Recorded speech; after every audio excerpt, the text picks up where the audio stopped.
It all started with a map, a crumpled, weathered piece of parchment found tucked away in an old trunk in the attic of Mark's grandfather's house. Mark, along with his three friends Lisa, Sam, and Jake, was intrigued by the markings on the map that led to an uncharted cave deep in the woods outside their small town. Local legends spoke of strange disappearances near the cave, but they dismissed them as nothing more than campfire stories. One brisk autumn morning, the group decided to explore the cave, eager for an adventure. With backpacks full of supplies and flashlights in hand, they trekked through the dense forest, following the directions on the map.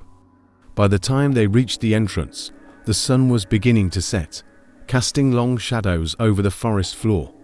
The cave mouth loomed before them, dark and foreboding. "This is it," Mark said, a mixture of excitement and unease creeping into his voice.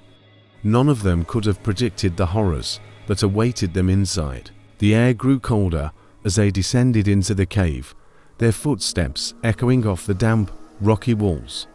The narrow passage soon opened into a cavernous room, its walls glistening with moisture. Their flashlights flickered as they explored deeper into the cave, unaware that they were being watched. As they ventured further, strange carvings on the walls caught Lisa's attention. The symbols were ancient, unfamiliar, and gave off an unsettling vibe. "Guys, look at this," she called, her voice trembling slightly. "What do you think they mean?" Sam shrugged, brushing it off. "Probably just some old graffiti or something."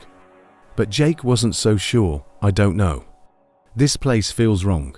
Maybe we should turn back." Mark, always the fearless leader, waved away Jake's concerns. "We've come this far. Let's see what's at the end." Little did they know, turning back was no longer an option. As they moved deeper into the cave, they noticed the temperature dropping rapidly. Their breath fogged in the air, and the sense of being watched grew stronger.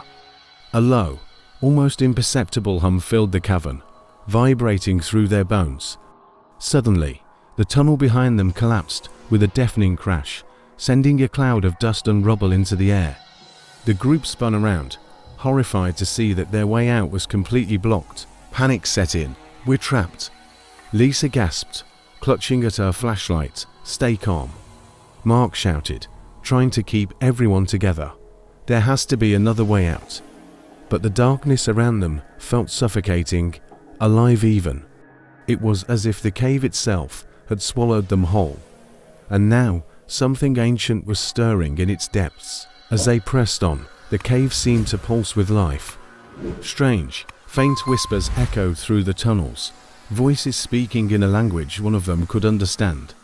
At first, they thought it was the wind, but soon it became clear the cave was communicating with them. Lisa stopped in her tracks, her flashlight trembling in her hand. "Do you hear that?" The others nodded silently, their eyes wide with fear. The whispers grew louder, more insistent, as if the walls themselves were alive.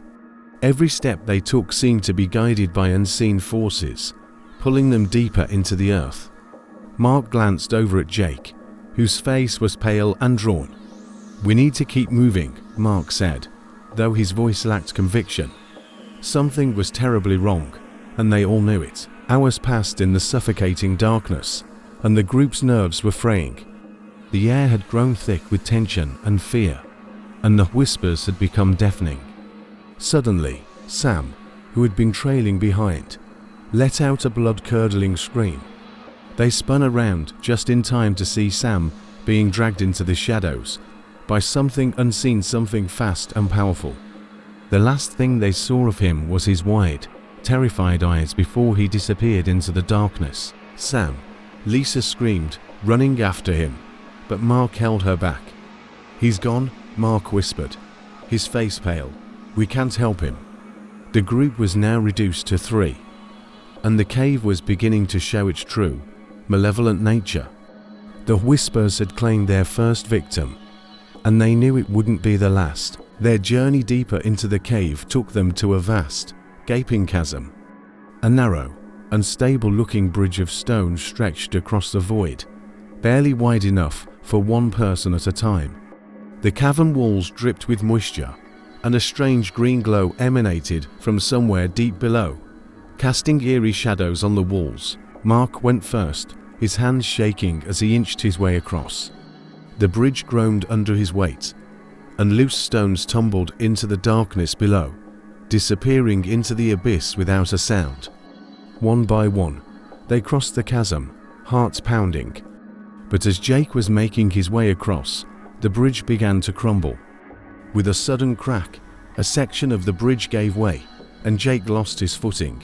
He screamed as he fell, his flashlight tumbling into the void. Mark lunged forward, grabbing Jake's arm just in time, but the weight was too much. Slowly, inexorably, Jake slipped from Mark's grasp, plummeting into the endless darkness below. The cave had claimed another victim. Shaken by Jake's death, the remaining two pressed on in silence. As they rounded a corner, they came upon an enormous chamber, its walls covered in strange, glowing symbols. In the center of the room was a large, altar-like stone, stained with what looked like dried blood. Lisa gasped, "What is this place?" Mark felt a wave of nausea wash over him. The air in the chamber was thick with the stench of decay, and the oppressive energy was almost too much to bear. The symbols seemed to pulse with a life of their own, drawing them in. Without thinking, Mark reached out and touched one of the symbols. A sharp pain shot through his hand, and he pulled it back to find his palm bleeding. The symbol had burned into his flesh, leaving a perfect imprint.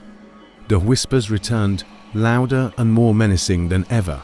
The cave had grown colder, and now it seemed to be shrinking around them, the walls pressing him from all sides. Lisa and Mark could barely see ahead as they stumbled through the dark, guided only by the faint glow of their flashlights. Suddenly, a shadow moved in the distance, a tall, twisted figure that seemed to blend with the darkness itself. It had no discernible features, just a mass of shifting blackness, and it was watching them. "We're not alone," Mark whispered, his voice trembling. Lisa's breath hitched as the shadow moved closer, its presence overwhelming and suffocating. It was unlike anything they had ever encountered, a manifestation of pure malevolence. Lisa began to feel a strange pull, as if the cave was trying to communicate with her.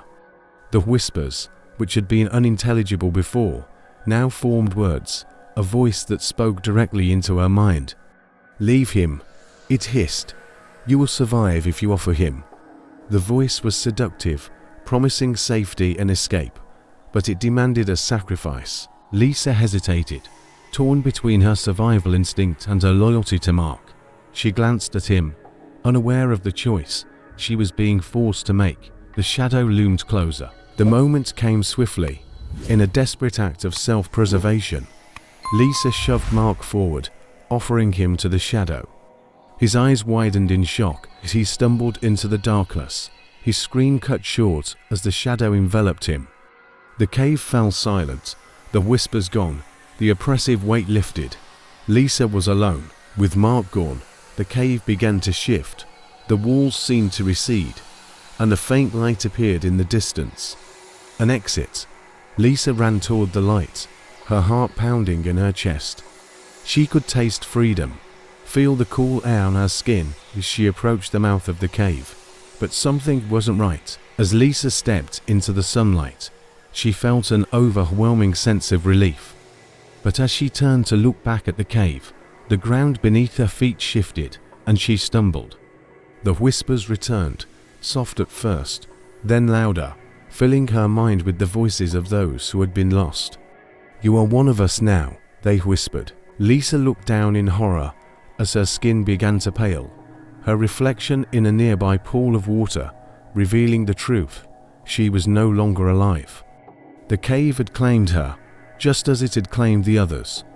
And now, she would forever wander its depths, another lost soul in the darkness.